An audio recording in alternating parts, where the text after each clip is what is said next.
ایسے لگتا ہے کہ ایک قلم کار ہے اور ایک ہی لمحے میں وہ ساری منظر کشی کر رہا ہے، ساری تصویر جو ہے وہ بنا رہا ہے اور بنا کے مکمل کرتی ہے۔ جب تو اس کے عشق کی آگ سے خود کو پاک کر لے گا تو پھر دوزخ کی آگ بھی جو ہے وہ تمہیں جلا نہیں سکے۔ اس سے ہمت مانگ، استقامت مانگ کہ وہ تمہارے دل کو اپنے عشق کی آگ سے پاک کر۔ وہ جو اس کی محبت کی خوشبو ہے وہ سونگھ لیتا ہے تو وہ اس آگ میں قدم رکھتے ہوئے ڈرتا نہیں ہے۔ جو تیرے عشق کی آگ میں جل رہا ہے، جو تیرے عشق کی آگ لے کر پھر رہا ہے، اب وہ جنت میں کہاں جائے گا؟ جس کے ہاتھ میں، جس کی مٹھی میں اب تیری محبت کی زہر ہے، وہ کہاں تریاق کو تلاش کرے گا؟ وہ کہاں اس کا علاج تلاش کرے گا؟ شوق جو ہے ہماری صوفی اصطلاح میں انسان کا وہ باطنی مطالبہ ہے جس میں وہ اللہ تعالیٰ کا دیدار چاہتا ہے، اس سے ملاقات چاہتا ہے۔ وہ باطنی جوش ہے جس میں وہ اس سے ملاقات اور اس کے دیدار کا متلاشی ہے۔ اعوذ باللہ من الشیطان الرجیم، بسم اللہ الرحمن الرحیم۔ رب اشرح لی صدری ویسر لی امری واحلل عقدۃ من لسانی یفقہوا قولی۔ صدق اللہ العلی العظیم۔ مولایا صلی وسلم دائما ابدا علی حبیبک خیر الخلق کلہم۔ آج جس غزل کو ہم پڑھنے جا رہے ہیں وہ دیوان حضرت فخر الدین عراقی رحمۃ اللہ علیہ سے ہے۔ کیا غزل ہے، کیا ہی خوب غزل ہے۔ اس غزل میں حضرت عراقی رحمۃ اللہ علیہ نے جو مضمون باندھا ہے وہ ایک ہی مضمون ہے اور آگے اس مضمون کی ہی تہداری ہے، جہاں وہ علامت کو بھی کھپاتے ہیں، اس میں لائے گئے مختلف جو استعارے ہیں ان کو بھی کھپاتے ہیں اور کمال درجے پر کھپاتے ہیں۔ ایسے لگتا ہے کہ ایک قلم کار ہے اور ایک ہی لمحے میں وہ ساری منظر کشی کر رہا ہے اور ایک ہی لمحے میں ایک ہی کہہ لیں کہ وقت میں ساری تصویر جو ہے وہ بنا رہا ہے اور بنا کے مکمل کرتی ہے، اور اس میں جو معنی آفرینی ہے وہ بھی کمال درجے کی ہے۔ مختلف جہتیں ہیں، نسبتیں ہیں جن کو وہ کھولتے ہیں، اور وہاں جو تشبیہ ہے وہ بھی اپنے کمال کو پہنچی ہوئی ہے، یعنی کہ جتنی بھی جہتیں ہیں وہ اپنے کمال کو چھو رہی ہیں۔ حضرت عراقی رحمۃ اللہ علیہ کا کہہ لیں کہ ایک کمال یہ بھی ہے کہ وہ جس چیز کو چھوتے ہیں اپنے حال کے تحت، اپنے عرفان کے تحت اس کو کمال درجے پر پہنچا دیتے ہیں۔ تو یہی چیز جو ہے وہ اس غزل میں بھی ہے، اور وہاں علامت کے طور پر جس چیز کو لے کر آئے ہیں وہ بھی اپنی انتہا کی اہمیت رکھتی ہے۔ وہ ایک جوہر ہے جس کے بغیر ہمارا یہ جو سفر ہے وہ نامکمل ہے۔ تو شروع کرتے ہیں۔ فرماتے ہیں، دلے کے آتش عشق کے توش بسوزد پاک، ز بیم آتش دوزخ چرا بود غمناک۔ فرماتے ہیں دل اگر تو اس کے عشق کی آگ سے خود کو پاک کر لے گا تو پھر کیا ہے، ز بیم آتش دوزخ چرا بود غمناک، پھر غمناک نہ ہو دوزخ کی آگ سے، پھر خوف نہ کھا دوزخ کی آگ سے۔ جب تو اس کے عشق کی آگ سے خود کو پاک کر لے گا تو پھر دوزخ کی آگ بھی جو ہے وہ تمہیں جلا نہیں سکے گی۔ پھر اس خوف سے باہر نکلا اور کوشش کر کے اس کی عشق کی آگ سے خود کو پاک کر لے۔ اس کا عشق ہی وہ آگ ہے جو تمہیں وہاں پاکی عطا کرے گا۔ اگر وہ پاکی تمہیں میسر نہ آئی تو پھر جو ہے وہ دوزخ کی آگ جو ہے اس کا ایندھن بننے کے لیے تیار رہے۔ تو کوشش کر، جستجو کر، اس سے ہمت مانگ، استقامت مانگ کہ وہ تمہارے دل کو اپنے عشق کی آگ سے پاک کر دے۔ تو دلے کے آتش عشق توش بسوزد پاک، ز بیم آتش دوزخ چرا بود غمناک۔ پھر آگے وہی دیکھیں کیا فرما رہے ہیں، بے بوئے آنکھ کے در آتش نہد قدم روزے، کہ جو اس کی عشق کی بو سونگھ لیتا ہے، وہ جو اس کی محبت کی خوشبو ہے وہ سونگھ لیتا ہے، تو وہ اس آگ میں قدم رکھتے ہوئے ڈرتا نہیں ہے۔ ہزار سال در آتش قدم زند بے باک۔ تو پھر یہ ایسے لوگ ہوتے ہیں کہ جب وہ عشق کی آگ سے خود کو پاک کر لیتے ہیں تو پھر کوئی آگ جو ہے وہ انہیں جلا نہیں سکتی۔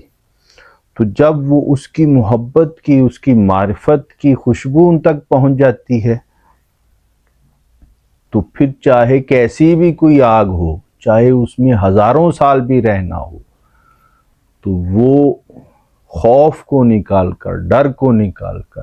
بے باکی کے ساتھ اس میں زندگی بسر کرتے ہیں۔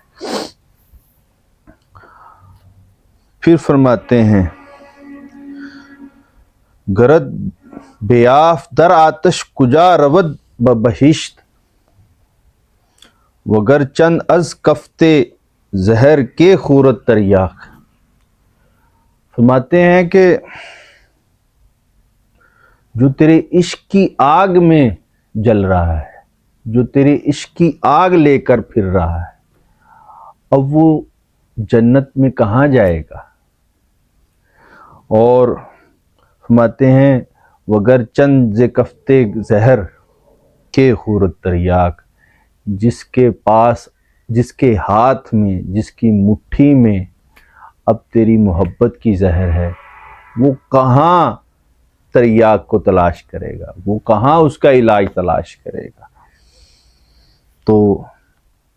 فرماتے ہیں، آگے فرماتے ہیں، مرا کے نیست ازیں آتشم مگر دودے، فرو گرفت زمین دلم خسو خاشاک۔ اب پھر دیکھیں آگ کو وہ کیسے برت کے دکھا رہے ہیں، ایک علامت کے طور پر، ایک استعارے کے طور پر۔ فرماتے ہیں کہ اب ایک آگ ایسی آگ ہے جس سے مجھے کوئی سروکار نہیں ہے، ایک وہ عشق کی آگ ہے جس میں میں جلنا بھی چاہتا ہوں،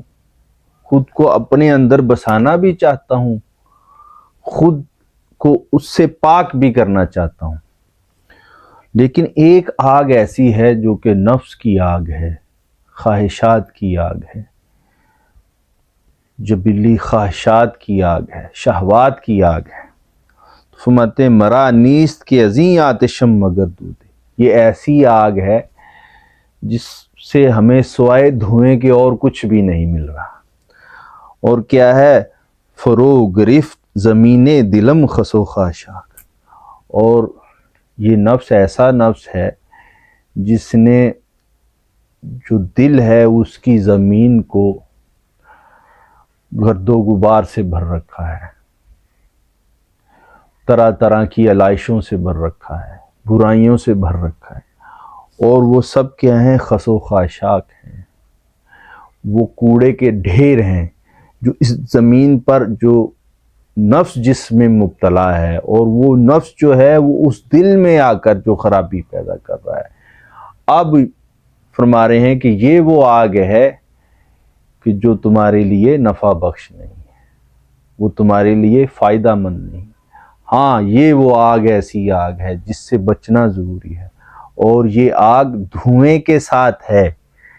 یہ کامل نہیں ہے، یہ عشق کی آگ نہیں ہے، یہ نفس کی آگ ہے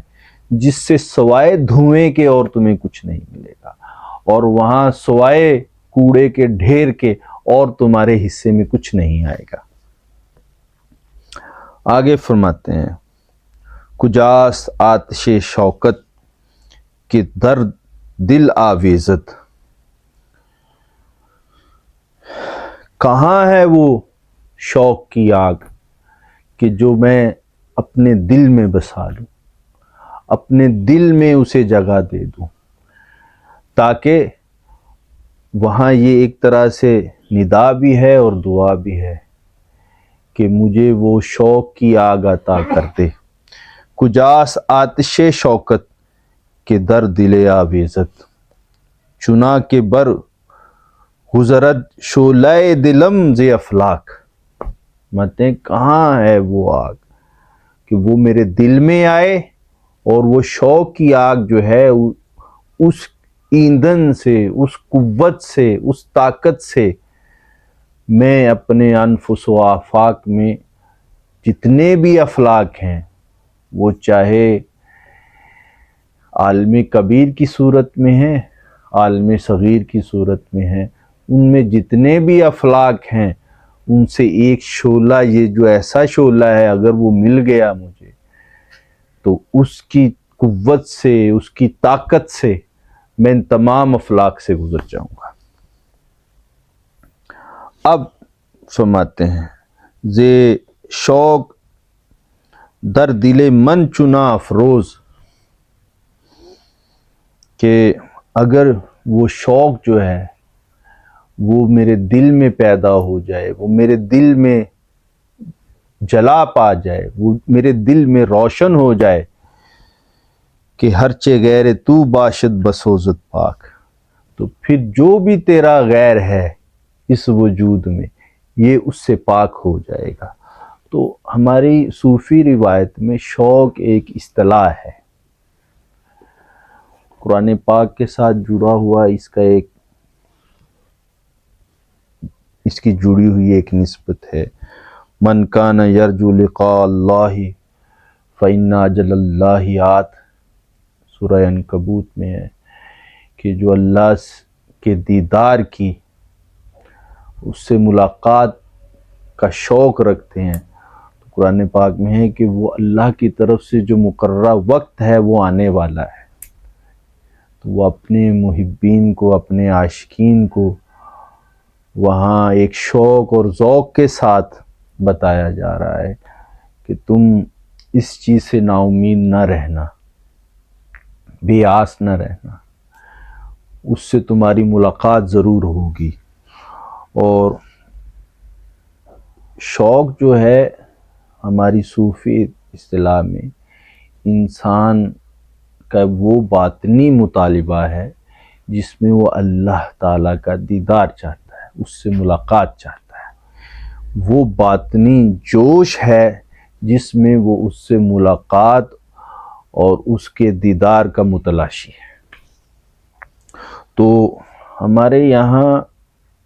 حضرت عثمان مغربی رحمۃ اللہ علیہ کا قول پاک ہے کہ جو شوق ہے وہ محبت کا ثمرہ ہے،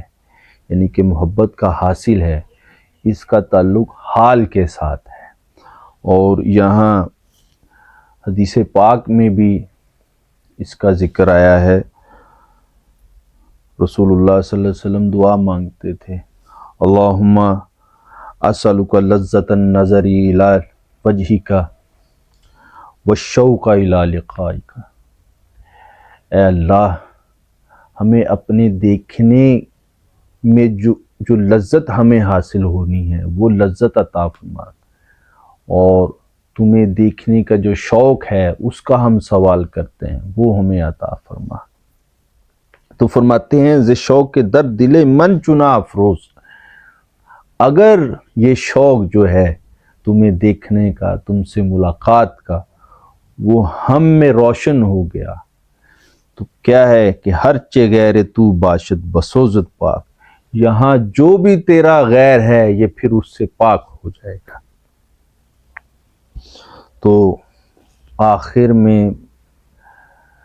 مقطع میں فرماتے ہیں اگر بسوخت عراقی دل تزیں آتش، کہ اے عراقی اگر تو اس آگ میں جل گیا اور اس آگ میں جل کر پاک ہو گیا،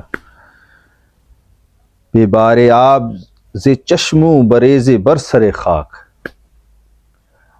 تو پھر جتنی بھی تمہاری عبادت تھی، جتنی بھی تمہاری اطاعت تھی، جتنی بھی تمہاری بندگی تھی، اس کو قبول کر لیا گیا ہے، اور اب اس کا تقاضا یہ ہے کہ اپنا سر جو ہے وہ خاک پر رکھتے اور وہاں سر بسجود ہو جا، اور اس کے آگے سراپائے عاجزی بن کر، انکساری بن کر اس کے حضور اپنے آنسوؤں کو بہا، وہاں اپنی محبت کے جو آنسو ہیں ان کو نچھاور کر، وہاں جو تمہارے عشق کے جذبات ہیں ان کو بہا، تاکہ وہ جو تمہاری قبولیت کا درجہ ہے وہ اور بڑھتا چلا جائے، وہاں اس کی محبت اور اس کی جو معرفت ہے وہ تمہیں اور نصیب ہو، اس کی طرف سے ملنے والے جو اور انوار و تجلیات ہیں وہ تمہارے مقدر میں، تمہارے حصے میں آئیں۔ تو اللہ رب العزت سے دعا ہے کہ اللہ پاک حضرت فخر الدین عراقی رحمۃ اللہ علیہ کی اس غزل کو اپنے اندر سمونے کی، اور اس غزل سے ملنے والے جو فیوز و برکات ہیں ان کو سمیٹنے کی توفیق عنایت فرمائے، اور اپنے پیاروں کی صحبت اور سنگت نصیب فرمائے۔ وما علینا الا البلاغ المبین۔